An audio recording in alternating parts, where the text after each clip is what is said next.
나오미가 자신의 고향이었던 베들레헴 땅에 기근이 와서 남편과 아들과 함께 모압 땅으로 떠났다가 남편과 아들은 죽음으로 잃게 되고 이방 며느리 룻과 함께 다시 고향 베들레헴으로 돌아오게 된 말씀입니다. 그런데 10년 만에 돌아온 나오미를 향해서 고향 사람들이 19절과 같이 말을 합니다. 이에 두 사람이 베들레헴까지 갔더라.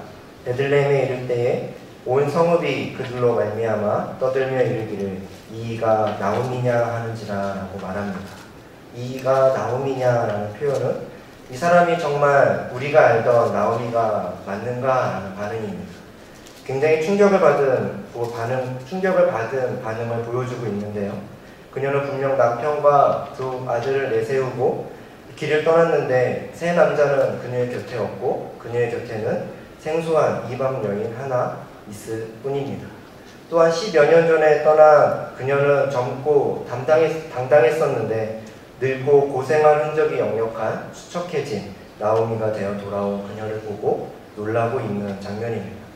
저희들은 가끔 집에서 과거의 사진을 보면 과거의 모습을 보면서 예전에는 이렇게 예쁘고 젊고 생생했는데 지금은 참 많이 늙었다라는 이야기를 하는 경우가 많습니다.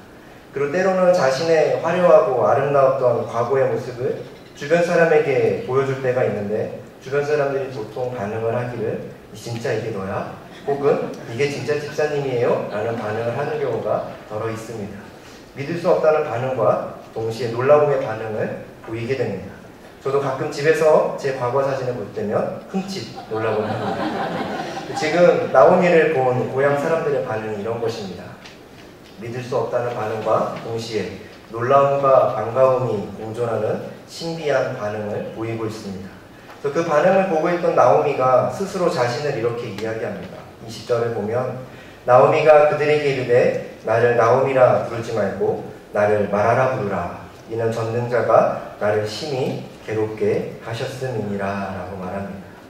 나오미라는 이름은 잘 아시다시피 환희, 사랑스러움, 기쁨이라는 뜻을 가진 이름인데 나오미라고 부르지 말고 쓰다, 쓴맛이라는 뜻을 가진 마라라고 부르라고 합니다. 자기 스스로가 보아도 자신의 삶은 너무 괴롭고 고통스러우니 자신의 이름조차도 부르는 것이 매우 어렵고 힘이 든 나오미를 보여주고 있습니다. 그러면서 나오미는 자신이 이렇게 된 이유에 대해 이렇게 덧붙입니다. 전능자가 나를 심히 괴롭게 하셨음이니라 라고 말합니다. 전능하신 하나님께서 자신의 인생을 이렇게 만드셨다는 것입니다. 그럼 하나님께서 자신의 인생을 어떻게 괴롭게 하셨는가 하니 21절에 보면 내가 풍족하게 나갔더니 여호와께서 내게 비어 돌아오게 하셨느니라. 여호와께서 나를 징벌하셨고 전능자가 나를 괴롭게 하셨거늘 너희가 어찌 나를 나오미라 부르느냐 하니라 라고 말합니다.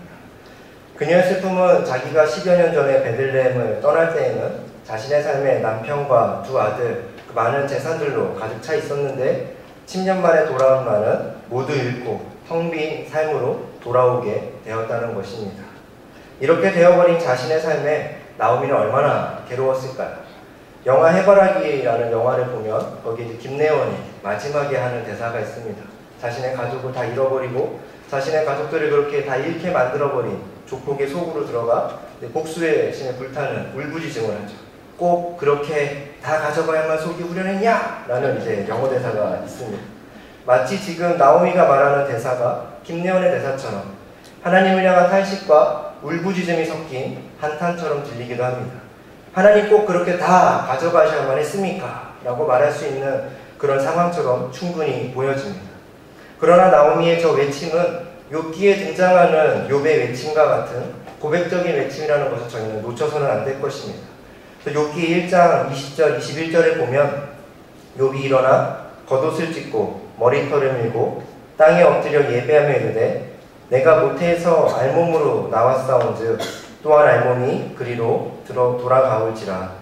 주신 이도 여호와시오 거두신 이도 여호와시오니 여호와의 이름이 찬송을 받으실지니라 라고 말씀합니다. 이 말씀처럼 나오미는 자신의 운명이 철저히 하나님의 손에 달려있다고 믿고 있는 것입니다. 전능자께서 나를 괴롭게 했다는 전능자 엘샤다이라는 히브리어를 사용하면서 하나님께서 나를 만드셨다는 것, 즉 나의 주권이 하나님에게 있다는 것을 고백하고 있는 외침입니다. 모든 것을 잃어버려서 삶을 포기한 듯 부르짖는 탄식과 같아 보이지만 나오미 이런 고백은 배교에서 나오는 고백이 아니라 하나님의 주권을 절대적으로 믿는 신앙에서 나오는 고백입니다. 누구든지 나오미와 같은 일을 당하면 슬프고 한탄스러운 것은 너무나 당연한 일입니다. 그러나 자신의 불행에 너무 집착하다 보면 우리는 자연스럽게 하나님의 주권과 손길을 놓치게 되는 경우가 많습니다. 그래서 하나님은 오늘 우리에게 나오미의 고백을 통해 다시 한번 말씀하고 계십니다. 사람이 가장 불행하고 절망스러울 때가 하나님의 은혜를 바라기에, 하나님의 인도하심을 목격하기에 가장 좋은 때이다 라는 사실을 우리 가운데 말씀하시는 줄로 믿습니다. 그래서 열왕기하 25장 27절에서 30절에 보면 유다왕 여호야긴의 석방 이야기가 있습니다. 여호야긴의 아버지 여호야김이 예루살렘이 바벨론군에게 포위된 상태에서 주전 598년 12월에 죽게 됩니다. 그리고 그 왕을 이어서 여호야긴이 왕이 되었는데 얼마 지나지 않았더니 바벨론군에게 항복을 합니다. 그래서 597년에 바벨론에 잡혀가고 감옥에 갇히게 됩니다. 근데 이때만 해도 여호야긴의 마음에는 그때 당시에 바벨론이 완전히 유다를 점령하지 않고 시드기야라는 대리를 세워서 왕을 통치하기에 바벨론의 진노가 풀리면 자신이 왕이 될 수 있겠다라는 소망과 희망을 가지고 있었을 것입니다. 그런데 10년이 지나도 그는 감옥에서 나오지 못했습니다. 더욱더 충격적인 것은 10년이 지난 뒤에 들려오는 소식은 시드기야의 배반으로 인해 유다는 완전히 함락됩니다. 성벽이 무너지고 예루살렘이 점령당하고 성전이 불에 타며 유다는 더 이상 자치국가가 아닌 바벨론의 속국이 되었다는 소식이 들려옵니다. 이때부터 여호야긴의 모든 소망은 끊어지기 시작합니다. 그렇게 20년이라는 세월을 또 감옥에서 보내고 이제 또 30년이라는 세월도 감옥에서 보냅니다. 30년쯤 지나면 이제 여호야긴은 죽을 준비를 했을 것입니다. 나는 더 이상 감옥에서 나갈 수 없겠구나. 이곳에서 죽음을 맞이하겠구나 하면서 모든 소망이 끊어져 버린 상태에 있었던 그때 37년째 되던 해에 열왕기하 25장 27절에 보면 유다의 왕 여호야긴이 사로잡혀간 지 37년 곧 바벨론의 왕 에윌무로닥이 즉위한 원년 12월 그달 27일에 유다의 왕 여호야긴을 옥에서 내놓아 그 머리를 들게 하고 라고 기록합니다. 여호야긴이 석방됐습니다. 석방시킨 것도 모자라서 바벨론 왕이 하사품을 내리고 남은 인생을 평안히 살 수 있도록 은혜를 베풀 것이라고 이야기합니다. 한 나라의 왕이었던 여호야긴이 가장 삶의 낮은 곳에서 헤매고 방황하고 감옥에서 자신의 삶이 산산조각이 나버렸어도 심지어 미래에 대한 소망을 갖는 것마저도 사치품으로 느껴질 때 하나님은 그 왕에게 구원의 손길을 내밀어 주셨습니다. 그리고 하나님은 이 모든 것을 가져가시고 우리를 괴롭게 하시는 것처럼 느껴지지만 우리는 이 이야기를 통해, 이 말씀을 통해 기억하고 기대해야 합니다. 머지않아 마라의 삶을 살고 있는 그녀의 삶이, 우리의 삶이 다시 나오미의 삶으로 회복될 것을, 회복시키실 하나님이 계시다는 소망을 잊어서는 안 될 것입니다. 그리고 루키의 저자는 22절의 말씀을 전하면서 1장을 마무리하게 됩니다.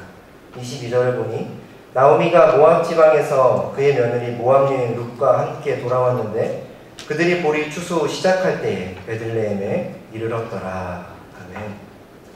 나오미는 모압 지방으로 떠나며 모든 것을 잃어버렸고 자신의 며느리들도 다 돌려보내길 원했습니다. 텅 빈 괴로움의 상태로 베들레헴에 돌아오게 됩니다. 그러나 나오미가 그 어려운 가운데서도 놓치지 않았던 것이 하나 있는데 그것은 바로 자신의 삶을 인도하실 하나님이었습니다. 그런 이런 나오미의 하나님을 붙잡은 또 한 명의 인물이 바로 그의 며느리 모압 여인 룻입니다. 그래서 이 두 여인에게 하나님은 이와 같은 때를 허락하십니다. 이와 같은 때에 그들을 베들레헴으로 돌아오게 하셨습니다. 그때가 언제인가 하니 바로 보리 추수 시작할 때입니다. 가나안 지역에서는 곡식으로 주로 보리와 밀을 재배하는데 봄이면은 밀보다 먼저 익은 보리를 수확하고 약 2주 후에 나머지 밀을 수확한다고 합니다. 총 7주라는 시간 동안 수확을 하게 되는데 이때 7주의 중간도 아닌 추수가 시작할 때 하나님이 베들레헴으로 돌아오게 하십니다. 그리고 이 추수 시작할 때 가장 좋은 것은 과부나 나그네나 가난한 자들이 이삭을 주울 수 있는 시기라는 것입니다. 쉽게 말하면 먹고 살 길이 열린 것입니다. 아무것도 없는 나오미의 삶에 먹고 살 길이 열린 것입니다. 다시 말씀드리면 나오미와 룻이 보리 추수 시작할 때 돌아온 것은 하나님의 은혜의 때에 돌아온 것으로 나오미를 위한 회복의 열매가 맺히기 시작하는 때에 베들레헴으로 돌아온 것입니다. 우리의 삶이 어렵고 절망이고 아무런 소망을 발견할 수 없는 때인 것처럼 보일 때가 많이 있습니다. 그렇다면 이제 우리는 하나님의 기막힌 섭리를 볼 차례라는 것입니다. 우리의 삶을 인도하시는 하나님이 우리 앞에 보리 추수의 때를 마련해 주신다는 것입니다. 더 나아가서는 우리로 하여금 다시금 하나님을 찬송할 수 있게 하신다는 것입니다. 그래서 진정한 기쁨의 사람 나오미가 되는 길로 우리를 인도하신다는 말씀입니다. 그래서 희극배우 찰리 채플린은 이런 말을 했다고 합니다. 인생은 가까이서 보면 비극이지만 멀리서 보면 희극이다 라는 말을 했다고 합니다. 우리 인생을 향한 하나님의 섭리의 손길은 가까이서 보면 비극처럼 보일 때가 너무나 많습니다. 그러나 멀리서 보면 희극입니다. 가까이에서 보면 만화 인생 같지만 멀리서 보면 최종적으로 보면 나오미와 같은 인생에 되게 하시는 분이 하나님이신 줄로 믿습니다. 내 말씀을 정리합니다.